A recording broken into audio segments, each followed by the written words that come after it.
Welcome back to The Explainer. So today we're tackling something that I think we're all feeling right now, a profound shift happening literally right under our noses. We're unpacking the visionary philosophy of Simon Sinek. He's a thinker who is sounding the alarm on a quiet crisis in our modern era, which is the rapid erosion of our human skills in the age of artificial intelligence.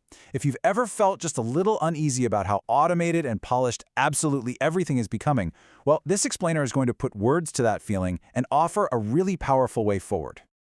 Okay, let's dive into this. It's a heavy question, isn't it? Are you relying so heavily on digital shortcuts that you are losing your humanity?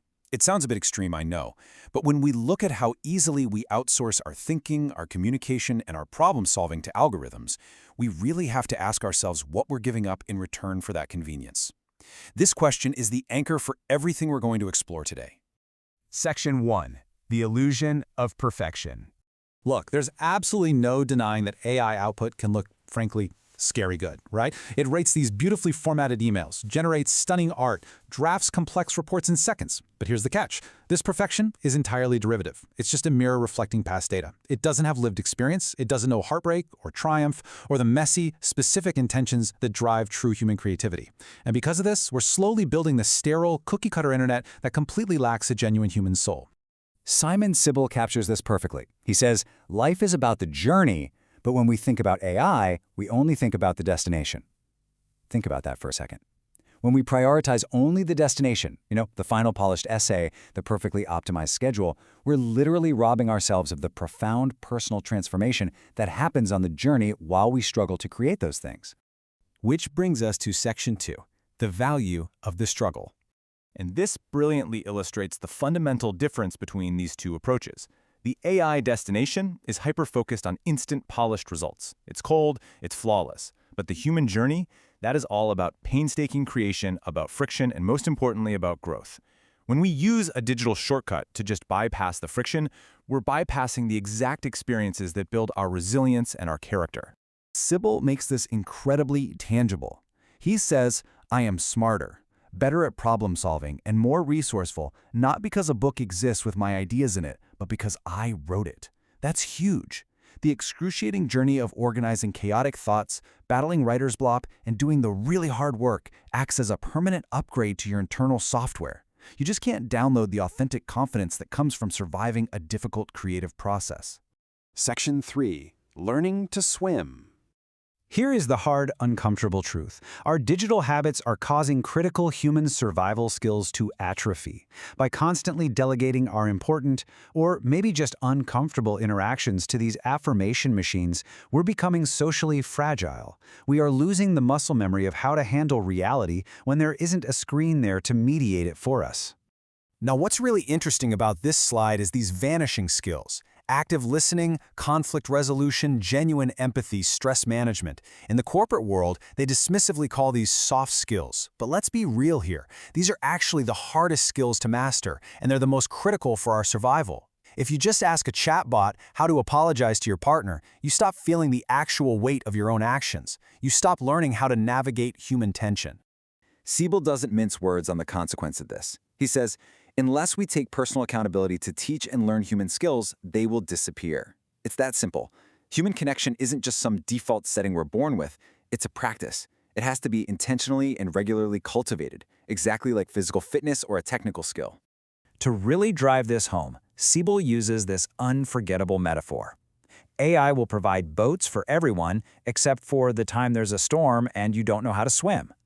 Technology is a fantastic boat, right? It gets us across the water quickly and efficiently. But if you rely solely on the boat, you never develop the lung capacity and the muscle strength to actually swim. So when the inevitable storm hits, a crisis where the machine just can't help you, you're going to be completely, utterly helpless if you haven't done the hard work of learning to swim. Section 4. The beauty of imperfection. Let's move to and see how this builds upon a really beautiful concept, the ancient Japanese philosophy of Wabi-sabi. This is the profound idea that finds genuine beauty in things that are temporary, weathered, and fundamentally imperfect. Think of a crack in a ceramic bowl, or a slightly asymmetrical handmade mug. In human terms, our flaws, our hesitations, and our little quirks, those are the essential hooks that allow other people to actually connect with us emotionally. As Sibel puts it, Things made by hand are beautiful because they're imperfect. Think about the last time you got an email that was just a little too perfect. It felt cold, right? A sloppy text, a minor grammatical mistake, a slight hesitation when someone speaks. These are proofs of life. They prove a real, breathing, struggling person is on the other end. A flawless facade doesn't attract people. It actually pushes them away because there's just no room for human resonance. Moving to Section 5, Building Real Communities. So Sibel has this wonderfully unconventional definition of community. He defines it simply as a group of people who agree to grow together. That's it. It's not about your follower count. It's not some transactional networking group. Real community requires shared values, mutual vulnerability, and a genuine willingness to be inconvenienced for the sake of someone else. And a massive part of this growth happens through human mentorship. Sibel advises, choose the job based on who you're going to work for, not how much they were going to pay me. You need leaders who will let you make your own messes and literally stand by while you learn to fix them. An algorithm can't teach you character. A search engine cannot give you courage. Only a human mentor can do that. To build these communities and relationships, we have to practice authentic communication. That means resisting the urge to run all your thoughts through a perfect AI filter just to sound more professional. Speak from your lived experience. Let your unique, maybe slightly weird voice show. Embrace the bumbling apology over the perfectly generated PR statement. Because, let's be honest, we all internally discount AI-generated text now. So raw, honest, slightly messy communication has suddenly become the ultimate premium commodity. Section 6. Defending our humanity. The directive here is clear, even if it's really difficult.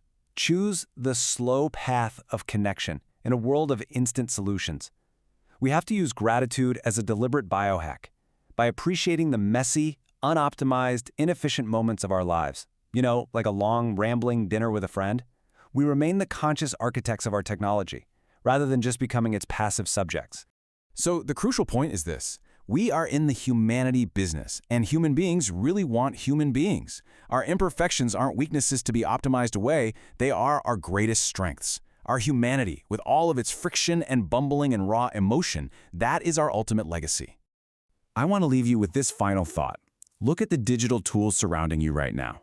As you move forward into your week, ask yourself, which parts of your humanity will you choose to defend today? Will you choose the boat, or will you do the hard work and learn to swim? The choice is entirely yours. Thanks for joining me for this explainer. Now log off, embrace the struggle, and go connect with someone in the real world.